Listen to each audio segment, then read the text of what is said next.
7h30, Globo News em ponto de volta. Vamos falar agora do Afeganistão. Em Cabul, a situação é caótica. Uma multidão invadiu as pistas do aeroporto para tentar forçar a entrada em aviões e sair do país. O grupo extremista Talibã assumiu o controle da capital neste fim de semana e o presidente já fugiu do país. Vamos conversar com a Candice Carvalho, que está em Nova York, a Cecília Malan, que está em Londres. Gente, bom dia para as duas. Obrigada pela presença de vocês aqui comigo. Eu vou começar falando com a Candice, porque daqui a pouquinho tem reunião do Conselho de Segurança da ONU, né, Candice, para discutir toda essa questão.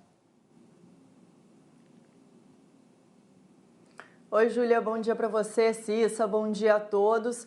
Pois é, a reunião no Conselho de Segurança da ONU, o Departamento de Estado também reunido hoje para tentar entender e para tentar prever, de certa forma, né, como vai ser o futuro do Afeganistão nesse momento e como vai ser esse novo cenário mundial. Quer dizer, que tipo de diálogo vai ser possível, se é que será possível, né, com o Talibã.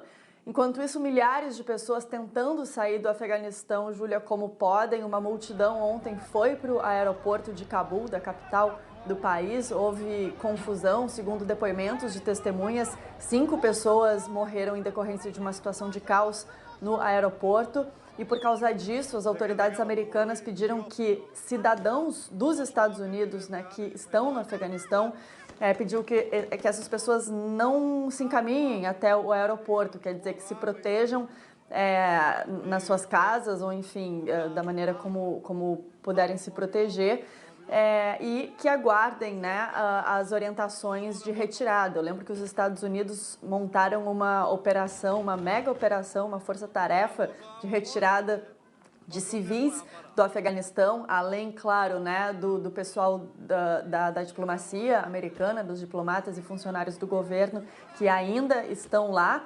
E ontem mesmo os Estados Unidos anunciaram o envio de mais 1.000 militares para o Afeganistão, justamente para ajudar a retirar essas pessoas de lá. Quer dizer, os Estados Unidos estão aumentando o contingente militar para conseguir tirar todo mundo do país por causa dessa situação, né, desse controle aí repentino do Talibã. Muita gente compara o que está acontecendo lá, Júlia, agora, você deve ter visto isso, acho que você até mencionou mais cedo, com cenas da Guerra do Vietnã. A Guerra do Vietnã, que é considerada uma das maiores derrotas militares da história americana. E a imagem mais famosa que está rolando aí desde ontem é aquela imagem de um helicóptero americano que está parado em cima de um telhado em Saigon, tentando resgatar uma fila de civis. Isso foi horas antes da chamada queda de Saigon, né, em 1975, para o exército vietnamita. E aí tem a comparação, né, da foto de Saigon com a foto de agora, as pessoas tentando sair de Cabul, no Afeganistão. O secretário de Estado, Antony Blinken, chegou a falar sobre isso. Ele disse, olha, essa situação é muito diferente, Afeganistão não é Saigon, Cabul não é Saigon. Disse que os Estados Unidos tiveram sucesso na missão no Afeganistão. E ele falou isso porque ele citou a morte do terrorista Osama Bin Laden, né, responsável pelos ataques do 11 de setembro aqui nos Estados Unidos. Mas a missão americana no Afeganistão, eu lembro aqui, não foi só capturar Bin Laden, né? Se fosse, os Estados Unidos não teriam ficado lá até agora. Bin Laden, que foi morto em 2011, diga-se de passagem, no Paquistão, não foi nem no Afeganistão. E os Estados Unidos ficaram, né, estão lá até agora, com uma outra missão, de tentar, a gente sabe que agora essa missão falhou, legitimar, fortalecer o governo democrático, né, local, fortalecer as tropas locais para que o Talibã não tivesse espaço no país. E agora a gente tem um mapa que mostra justamente como isso não aconteceu, né? Mostra as áreas controladas aí pelo Talibã. Essas áreas em vermelho que vocês estão vendo na tela são as áreas que o Talibã conquistou e conquistou nos últimos meses. Muitas dessas áreas conquistou nos últimos dias ali próximo à capital, né? Quer dizer, foi uma ação inesperada, um sucesso inesperado de operação, né, de reconquista do país por parte do Talibã, surpreendeu até mesmo o governo americano. Bom, se a comparação, né, com a Guerra do Vietnã é justa ou não, Júlia, acho que não importa agora, né? O que está claro é que a missão americana de treinar as forças locais, de fortalecer o governo democrático, como eu disse, ao longo desses últimos 20 anos, certamente não foi cumprida. Sem dúvida. Cecília não, Candice, Cecília agora. Uma das repercussões importantes disso, né, Cecília, é a situação das mulheres. Fico pensando muito sobre isso, né? As mulheres viviam já num regime de extrema violência e repressão quando o Talibã estava dominando o país antes da chegada dos americanos entre 96 e 2001. E agora todo mundo está nessa expectativa da volta, né, dessa opressão, né? Um dos piores lugares do mundo para uma mulher viver, né? Era na época do regime do Talibã e agora a expectativa de que volte a ser. Sim, é possível que volte a ser, Júlia. Bom dia a todos, Júlia, Candice, todos que nos assistem. E é justamente um dos principais temas da reunião de hoje do Conselho de Segurança da ONU, a situação futura de meninas e mulheres no Afeganistão. O secretário-geral da ONU, Antônio Guterres, disse que está muito preocupado com o futuro delas no país. Agora, Júlia, representantes do Talibã estão tentando vender um discurso mais moderado. Disseram, por exemplo, que não vai haver vingança contra policiais e agentes das forças do governo, que as pessoas vão poder continuar trabalhando, que o dia a dia dos moradores vai seguir normalmente. Mas a gente sabe, o histórico do Talibã gera muita desconfiança, já falaram coisas, prometeram mudanças e depois fizeram exatamente o contrário, como, por exemplo, que meninos e meninas estudariam juntos, o que nunca aconteceu. Pelo contrário, como você disse, meninas com mais de 12 anos eram proibidas de estudar durante o governo Talibã entre 1996 e 2001. Há relatos agora de professores universitários se despedindo das alunas, já imaginando que elas não devem voltar às salas de aula. Um terrível retrocesso que ameaça o futuro do país. Afinal, uma nação onde mulheres estudam, abrem negócios, participam do governo, do serviço público e têm voz, é uma nação muito mais rica, muito mais justa. A jovem Malala, baleada na cabeça por talibãs a caminho da escola no Paquistão 8 anos atrás, se disse profundamente preocupada com as mulheres afegãs, as minorias e os defensores dos direitos humanos. Preocupação essa que é compartilhada por todos aqueles que têm paixão pelos estudos, pelo conhecimento. Vamos ouvir agora a porta-voz da Agência de Refugiados da ONU. The United Nations Assistance Mission has warned that without a significant de-escalation in violence, Afghanistan is on course to witness the highest ever number of documented civilian casualties in a single year since the UN records began. We are particularly worried about the impact of the conflict on women and girls. Some 80% of nearly 250,000 Afghans forced to flee since the end of May are women and children.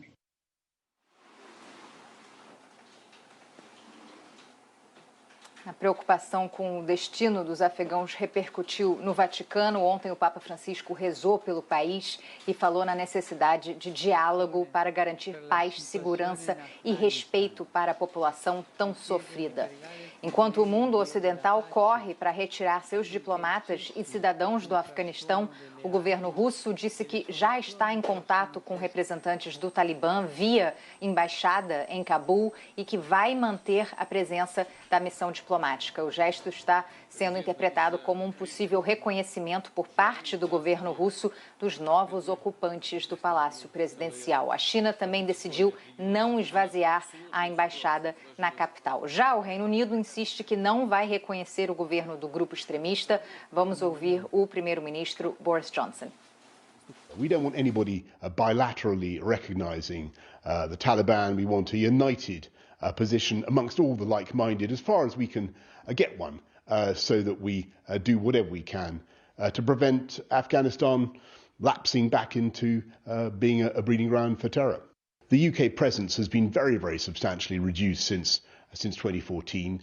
But I do appeal to all those who have yet to make themselves known to us at the airport to come forward. But we certainly have the means at the moment to get them out. It's just a question of making sure that they're able to do it over the next few days. Júlia, quem conhece bem a história do Afeganistão diz que é melhor não prever nada e se preparar para tudo. A situação no momento é de caos completo no aeroporto de Cabul, com afegãos desesperados tentando sair do país junto com os estrangeiros. Outros estão se escondendo em casa com medo. São questões urgentes de segurança. Só o tempo vai dizer se o Talibã vai tentar ocupar aí um espaço mais político e moderado ou se vai continuar usando a força bruta.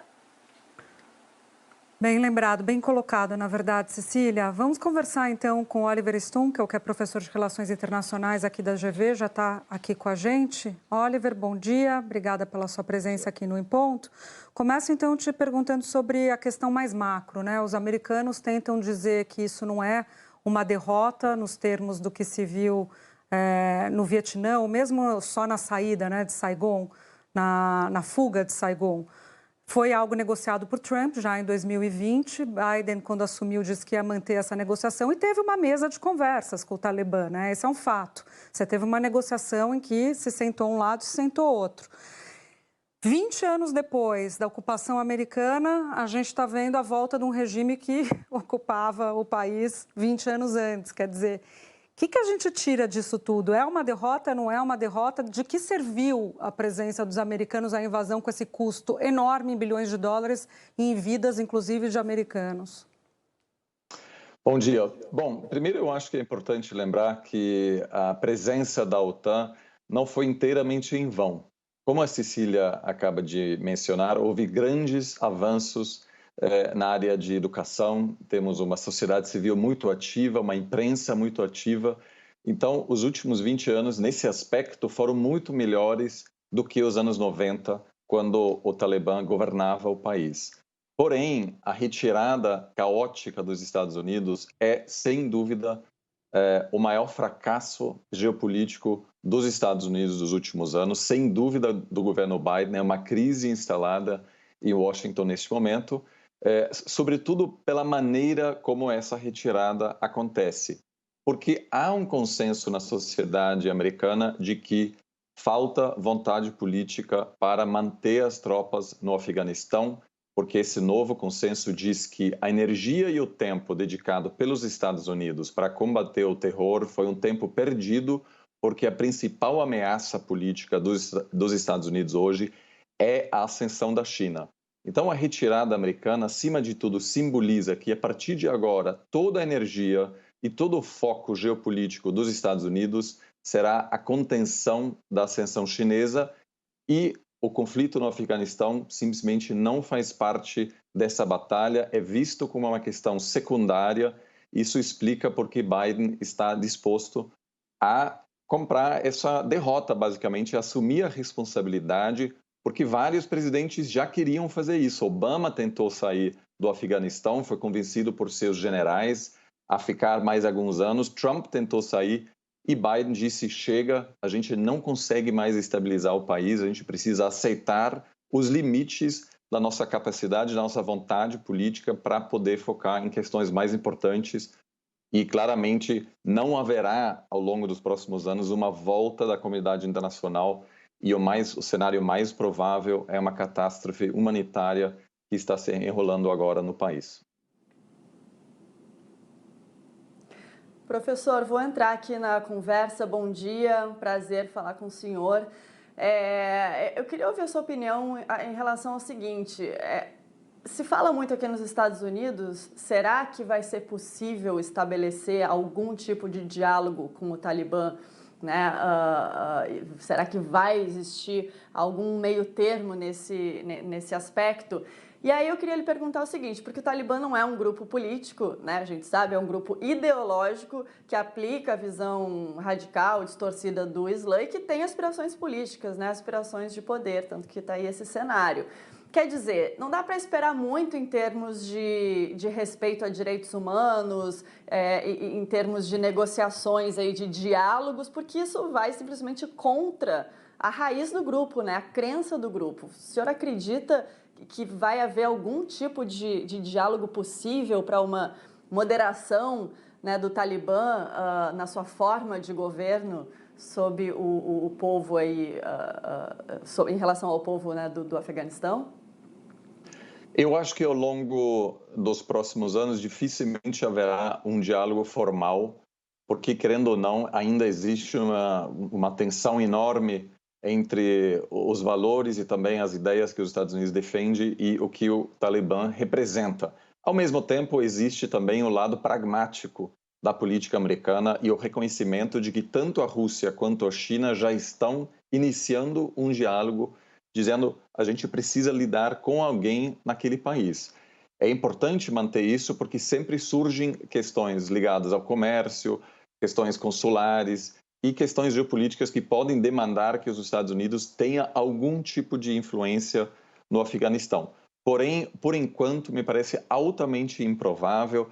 Eu concordo com o que a maioria dos analistas diz, me parece improvável que haverá uma moderação por parte do Talibã. Infelizmente, já temos alguns relatos de políticas do Talibã implementadas em zonas controladas por eles, que remetem àquilo que a gente conhece dos anos 90. Então, o mais provável é que será um país muito isolado da comunidade internacional e, portanto, com pouquíssima capacidade de ONGs e de governos e da ONU, inclusive, de poder reduzir um pouco o sofrimento, sobretudo das mulheres no Afeganistão nos próximos anos.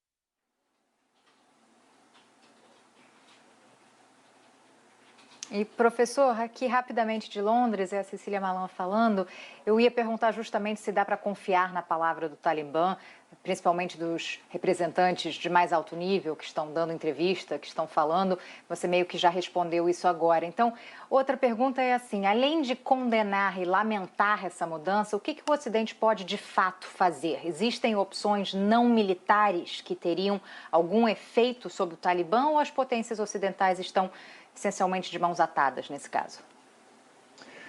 Bom, Cília, eu acho que nesse momento há um certo cansaço no mundo ocidental com as longuíssimas presenças militares para estabilizar países, né? A gente teve isso no Iraque, agora no Afeganistão. Vamos lembrar que é a guerra mais longa da história dos Estados Unidos.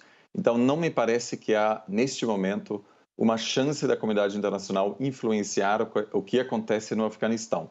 O mais importante, me parece, é ser receptivo para todos os migrantes que vão sair do país e ajudar os países em volta do Afeganistão para poder recebê-los, sobretudo o Irã e o Paquistão, que vão ter que arcar com essa dificuldade de receber milhares e milhares de afegãos e também uma postura mais assertiva, tanto por parte dos Estados Unidos quanto das potências europeias, em facilitar o processo de inserção dos afegãos na sociedade, nas sociedades ocidentais. Me parece que é evidente que haverá uma onda migratória e há um debate grande na Europa sobre o que fazer com aqueles que pedem asilo, que vêm do Afeganistão. Ao longo dos últimos anos, frequentemente, essas pessoas foram enviadas de volta para o Afeganistão. Me parece que isso precisa mudar, porque nessas condições, claramente, sobretudo mulheres, não podem estar no Afeganistão e estar seguras. Então, espero que haverá aí uma postura mais aberta por parte da Europa e dos Estados Unidos. Professor, deixa eu só me despedir aqui da Cecília Malan, que ela tem outros compromissos, tem que entrar também num outro jornal. Cecília, bom dia, obrigada. Depois a gente volta a falar. Eu continuo aqui com o senhor e com a Candice Carvalho de Nova York. Eu queria perguntar a respeito dessa nova geopolítica da região, como o senhor bem pincelou, né? Os Estados Unidos, me corrija se eu estiver enganada, mas tinham o Paquistão como grande parceiro, né? Inclusive na época da entrada dos americanos no Afeganistão. Hoje, o Paquistão tem uma relação muito boa com a China, que é um adversário geopolítico dos americanos. Quer dizer, mudou um pouco a relação de forças no entorno. Eu queria que o senhor falasse isso para a gente, o que era antes e o que está agora, né? E o que deve representar a chegada do Talibã ao poder. O Paquistão sempre soube se relacionar bem com todas as grandes potências, foi um aliado crucial dos Estados Unidos durante a Guerra Fria, inclusive recebeu muito financiamento para dar apoio militar a grupos rebeldes que lutavam no Afeganistão contra a União Soviética, né, que estava envolvido numa guerra muito sangrenta durante os anos 80. E, de certa maneira, o que vemos hoje no Afeganistão é um resultado dessa política, desse apoio militar americano dado a rebeldes afegãs, mas também ao Paquistão, que, apesar de sempre ser um aliado dos Estados Unidos, nunca deixou de apoiar também grupos extremistas no Afeganistão. Agora, o Paquistão também tornou-se um grande aliado da China e, de certa maneira, não sabemos exatamente qual é o papel geopolítico do Paquistão. Fato é que é um país que busca se beneficiar dessa situação, mas também arca com custo grande dessa instabilidade permanente de um país com o qual tem essa fronteira. Mas a questão principal, me parece agora, é ver como a China reage, já que a China também tem uma fronteira com o Afeganistão e existe uma preocupação grande que pessoas do Talibã podem se infiltrar na China, inclusive na região de maioria muçulmana, em Xinjiang. Então, um reordenamento geopolítico com a ausência do Ocidente e a China, o Paquistão e a Rússia como os principais jogadores nessa região. Professor, vou entrar aqui mais uma vez na conversa. A Júlia jogou para frente, eu vou querer jogar para trás um pouco para a gente tentar entender o passado, porque é sempre importante quando a gente olha para o futuro também. O que deu errado? Porque a gente viu aí 20 anos de intervenção americana, bilhões de dólares, foram 86 bilhões de dólares que o governo americano investiu só em treinamento das tropas locais e recursos, equipamentos, etc. O senhor acabou de mencionar essa questão do Paquistão, que o Paquistão apoia mais ou menos os dois lados. A gente viu a intervenção americana que passou aí por 3 presidentes, depois de George W. Bush, até que o Biden falou, basta.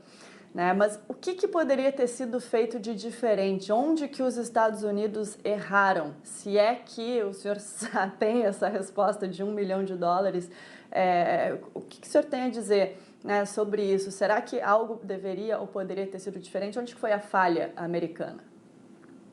Bom, me parece que os Estados Unidos, acima de tudo, foram ambiciosos demais no final. Eu lembro da conferência de Bonn, que aconteceu logo depois dos ataques do 11 de setembro de 2001, quando a comunidade internacional se reuniu na Alemanha para definir o futuro do Afeganistão. E aquilo foi incrível, porque havia realmente tanta ambição que pessoas diziam: nós queremos criar uma democracia liberal multipartidária, muito parecida com aquilo que vemos na Europa. E muito daquilo baseou-se na experiência americana durante a ocupação da Alemanha depois da Segunda Guerra Mundial e do Japão também depois da Segunda Guerra Mundial, quando os Estados Unidos conseguiu, em uma questão de menos de 10 anos, transformar esses dois países de ditaduras contra os Estados Unidos em democracias muito abertas e estáveis até hoje. E o Bush, inclusive depois dos ataques, fez referência ao sucesso do caso alemão e do caso japonês, dizendo que os Estados Unidos têm a capacidade de transformar países, de criar realmente uma sociedade completamente diferente, e aquilo claramente não é viável. É preciso ir aos poucos. Me parece que o foco foi amplo demais e nunca estava claro qual era realmente o objetivo, em que momento os Estados Unidos pudesse dizer: chegamos, conseguimos criar uma democracia, podemos sair. Então, os Estados Unidos se envolveu em tantas questões que acabou realmente ficando preso nesse conflito, e é preciso, me parece, ser realista. Não é possível para nem a principal potência do mundo transformar um país pobre, muito dividido, economicamente fraco, destruído por muitas guerras ao longo das últimas décadas, em uma democracia funcional. Isso é algo que precisa acontecer organicamente. Tá certo, professor. Muito obrigada por estar... ainda. Desculpa, Candice. Desculpa, aqui Júlia, eu me empolguei aqui, desculpa. Era só um complemento que ainda tem um aspecto religioso, que divide essas nações e que entra como um fator que complica, tem toda essa complexidade também. Sem dúvida, isso, aliás, também levanta uma questão: se o Talibã consegue controlar o país ao longo dos próximos anos, não sabemos. Ou seja, me parece ainda hoje que o cenário mais provável será de uma guerra civil prolongada, porque muitas partes do país não apoiam o Talibã, que não tem o apoio da maioria da população. Isso também complicará esse diálogo que outros países buscam, porque dificilmente o Talibã conseguirá estabilizar o país.